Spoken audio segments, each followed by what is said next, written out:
A ira e raiva. Dominar, não se deixar dominar por ela. No vídeo passado, iniciamos a falar sobre o vício capital da ira. Vamos, hoje, ver o que Anselm Grun, alemão, teólogo, abade, tem a nos falar sobre o assunto. Hoje estamos nos baseando no livro intitulado Pequena Escola das Emoções. É o livro dele. Um livro muito bom para nós lermos. Para Grun, a ira é um estado afetivo primário e uma forma de agressão, ou seja, todos os seres humanos possuem ira, mesmo quem a nega ou a esconde fica irado. Não adianta negar, nós temos essa dificuldade. Quem se preocupa em esconder ou negar essa emoção, ou esse vício capital, está brincando com pólvora. Ou seja, sem perceber, em algum momento vai estourar, e o resultado pode ser bem destruidor, maior que se imagina. Negá-la não leva à cura, e continua sendo refém dela. Quem a nega é refém da sua ira. Grum continua. Agressões fazem parte da vida e constituem uma importante energia vital. Portanto, não há nada de negativo nisso, pois a agressividade existe para regular a relação entre proximidade e distância. Ou seja, cada pessoa vai aprendendo quanto consegue suportar alguém que não lhe faz bem a sua companhia. Lembre-se que Paulo diz que certas pessoas precisam aprender a suportar. Isso está em Colossenses 3, 13 e em 1 Coríntios 11, 1, na tradução Revista Atualizada. Isso é o mesmo que dizer, quero distância daquela pessoa, se não posso perder meu controle. É realmente. Se a companhia de alguém não faz bem, evite essa pessoa. Procure ter paz, fique distante, fique longe dessa pessoa que te provoca ira. Análoga, ou seja, uma emoção parecida com a ira, é a raiva, pois também é uma emoção violenta. A raiva é cega, explosiva e descontrolada. Ela pode aparecer, por exemplo, a pessoa fica com raiva ao tropeçar no tapete e o chuta para longe. O tapete não tem culpa. Ele foi colocado no local, talvez até por você mesmo. A raiva normalmente é contra coisas. Já irado só se pode ficar em relação aos seres humanos. A ira é aquela vontade de avançar nas pessoas, podendo chegar à falta de controle e matar seu semelhante. Puxa, é verdade. É um extremo, realmente é um extremo. Mas cada vez tem acontecido mais e mais em nossos dias. Ira é com pessoas, raiva é com coisas. Na palavra de Deus, vemos a ira divina. Opa, ira divina? Isso acontece quando a humanidade peca e se afasta de Deus. Jesus ficou irado e não pecou. Vemos isso quando, um texto bíblico agora, Jesus fez um chicote com tiras de couro e os expulsou do templo. O gado e as ovelhas fugiram. Ele virou as mesas dos agiotas e as moedas rolavam por todo lado. Aos vendedores de pombas ele ordenou, peguem suas coisas e caiam fora daqui. Não transformem a casa do meu pai em mercado. Foi nessa hora que os discípulos dele se lembraram de um texto das Escrituras. O zelo pela tua casa me consome. Esse texto de Jesus está no Evangelho de João, capítulo 2, versículos 15 a 17, na tradução A Mensagem. E os discípulos lembraram do Salmo 68. Jesus não grita, não explode, não fala palavrões, não bestema. para italianos, essa palavra faz muito sentido. Ou blasfema. Não, Jesus não faz nada disso. Não se deixa arrebatar pela ira, ele não ficou escravo dela. É um belo exemplo de ira santa. Em primeiro lugar, a ira é a forma de se voltar contra os fariseus, de não se deixar contaminar pela dureza de seus corações. Tampouco por ela se deixar dominar. A ira é a força para Jesus fazer o que é certo, não viver da mesma maneira que os fariseus viviam. Em alguns momentos ficamos irados ao perceber os maus tratos contra uma criança, por exemplo, ou um idoso. Mas temos de cuidar como vamos agir ou reagir. A ira precisa dar forças para agir da maneira certa, não para agredir as pessoas, quer seja verbal ou fisicamente. Ela não pode nos controlar e nem nos levar a pecar. A ira como vício capital, nos leva a pecar, dando-nos força para fazer a coisa errada. A ira santa que Jesus teve não o fez pecar.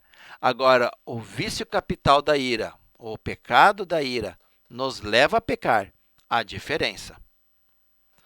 Já me aconteceu de, em algum momento, perceber que minha esposa ou filho estavam fazendo alguma coisa que julguei ser errada. Fui tentar ajudar, mas elevei o tom da voz e falei com afeição irada, a ponto de os deixar com medo de minha atitude. Isso aconteceu tão rápido que nem percebi. Ultimamente, eles têm criado coragem de me questionar. Susana gosta de me pedir: de onde vem isso, Augusto? De onde vem essa tua ira? Com essa pergunta, ela consegue me levar a refletir, e aquela força interior aos poucos se acalma. Muitas pessoas em momentos parecidos já começam a blasfemar, a agredir seus semelhantes, e não poucas famílias são destruídas por iras descontroladas em momentos assim, onde a pessoa é mais fraca do que a sua ira, ou seja, ela é dominada pela ira. Ela não domina, ela passa a ser dominada pela ira. Essas atitudes podem ser transformadas pelo agir de Deus. Tenha essa percepção. Grum continua: a ira pode nos tornar sobremaneira furiosos, a ponto de fazermos coisas das quais nos arrependemos depois, quando aquela fúria passou e a gente se acalmou. Trata-se de uma emoção violenta. Petzcazeiro chamaria de emoção doentia, que chega a obscurecer nossa razão e até mesmo neutralizá-la, ou seja, neutralizar a razão. Tem momentos que algum familiar ou amigo tenta acalmar a pessoa irada, a qual até diz: não quero saber, agora vou até o fim. A ira que Jesus sentiu fez ele agir diferente. Ele se afastou dos fariseus, não concordava com o estilo de vida deles e preferiu se afastar deles, não ficou brigando, batendo boca. Quando sentimos uma ira muito grande em nosso coração, é sinal que a outra pessoa invadiu, desrespeitou nossos limites. Esses limites variam de pessoa para pessoa e tem muita relação com nossa criação, com a cultura, a educação que recebemos de casa. Tem famílias que são bem liberais, outras mais conservadoras. E a esse estilo de vida que aprendemos desde a infância, estão ligados nossos limites também. Claro que com o passar do tempo vamos amadurecendo e mudando, normalmente ampliando os limites, dependendo da situação. Algumas pessoas não mudam, ou seja, não amadurecem, estão sempre de coração duro, não se deixam transformar pela palavra de Deus e nem pelo agir do Espírito Santo. É triste, mas sim, Há pessoas que dizem, eu nasci assim, meu pai era assim, meu avô era assim, e eu vou continuar sendo assim. Ninguém me muda. Pena, é uma pena. Grum diz que não devemos reprimir a ira, tampouco nos deixar dominar por ela, de modo que venha a anular nossa razão. Esse é o perigo. Então devemos aprender a lidar de maneira moderada com nossa força agressiva, sem ferir as pessoas, quer seja com palavras ou atitudes. O que fazer? Ou nos controlamos melhor, né? Nos controlarmos melhor, ou então dizermos ao outro até onde ele pode ir. Ó, não ultrapasse, você está no limite comigo. Naturalmente, devemos fazer isso com clareza e liberdade, enquanto ainda não aprendermos a controlar a ira. O melhor é evitar confrontos. Contudo, tem momentos que não tem jeito, teremos de enfrentar. Deus pode e quer nos ajudar nessas mudanças tão necessárias.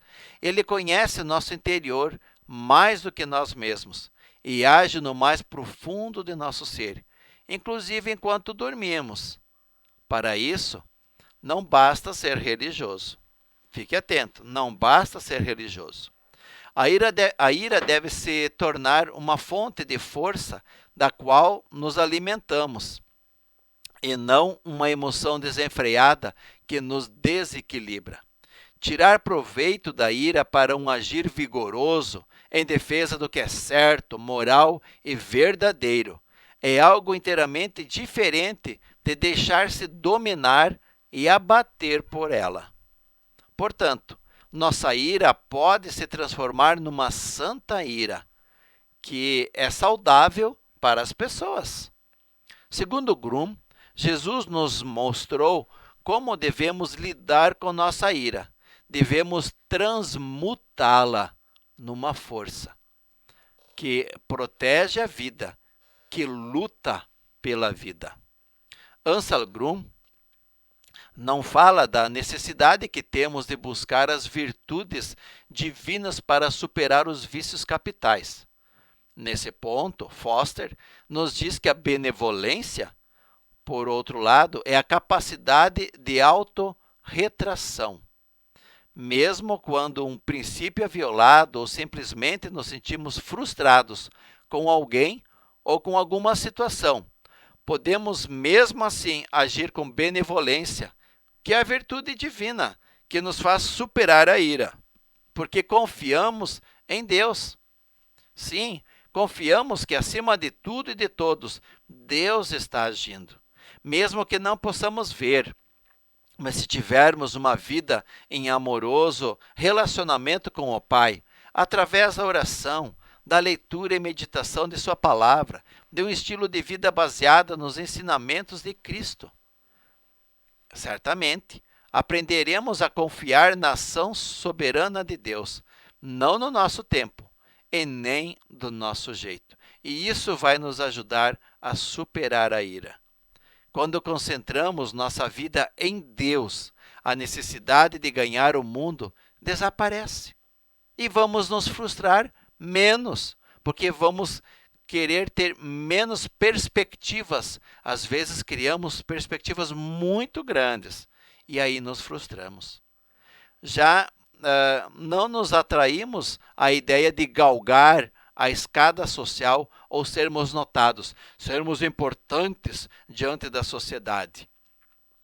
Descobrimos que Deus satisfaz totalmente nossa necessidade de valorização e reconhecimento. Deus me ama assim como eu sou. Claro que Ele vai querer que eu mude, que eu seja melhor, isso é óbvio, mas eu não preciso forçar a barra. Deus me ama. Eu sou valorizado, sou reconhecido por Ele. E isso basta. O eterno é tudo o que necessito. Ao termos esse relacionamento, esse pensamento, essa maneira de viver e termos essa intimidade com Ele, o demais, Ele vai providenciar no tempo certo, no tempo dele, do jeito dele, conforme nos diz em Mateus 6, 24 a 34. Dessa forma, a ira não mais me dominará. Ela servirá de força motivadora, pois a virtude divina da benevolência agirá em minha vida, pois sou guiado pelo Mestre, e ele me toma pela mão, conforme diz o Salmo 16, 11, na tradução à mensagem. Deus me toma pela mão, me conduz, me leva pelo seu caminho eterno. Me conduz, então, pelo seu caminho eterno. Em cada novo amanhecer, ele age de uma forma maravilhosa em minha vida, pois em nosso relacionamento, ele sabe o que é melhor para mim, ele conhece as minhas necessidades, conhece meus vícios também, e vai me ajudar a tomar as atitudes certas. Mais uma vez, se manifesta a necessidade dessa união amorosa com o Pai, a única maneira de viver esse estilo de vida que ele planejou com tanto cuidado, com tanto detalhe, conforme diz Isaías 25, 1 e 2, na tradução à mensagem. Não basta ser religioso, é preciso ter um relacionamento de amizade íntimo e profundo com o Pai, através de Cristo Jesus. Isso faz sentido para você, nosso amigo? Oremos. Pai de amor, conheces o que me deixa irado ou enraivecido. Me dê essa sensibilidade, para que eu também possa perceber meus limites e dessa forma que a ira seja transformada numa força que me leve a lutar por aquilo que é verdadeiro diante de ti. Me ajude a ter o controle, o domínio sobre a ira, para que assim como Jesus, minha ira também possa ser santa. Peço que a tua virtude divina da benevolência se torne a realidade em minha vida. Desejo mudar meu estilo de vida, para que esse passe a lhe agradar e que outras pessoas possam desejar te conhecer e viver contigo, como eu, observando o meu estilo de vida. Que eu possa ser um exemplo para outras pessoas, não de perfeição, mas de humildade, de caráter, de responsabilidade, de vida contigo. Usa-me em tua obra, como bem entenderes. Em teu nome. Amém. Certa vez, um aprendiz de Jesus pediu ao seu discipulador: Jesus tem preferidos? Então seu discipulador falou: não, mas ele tem amigos íntimos. Isso faz sentido para você? Você é um amigo íntimo de Jesus? Tem pedido a ele para ele lhe ajudar a superar a ira e para ele lhe dar a virtude da benevolência? É por aí o caminho das mudanças. Busque Deus, tenha um relacionamento com Ele e com certeza a sua vida vai mudar. Deus o abençoe e o conduza pelo caminho eterno. Amém.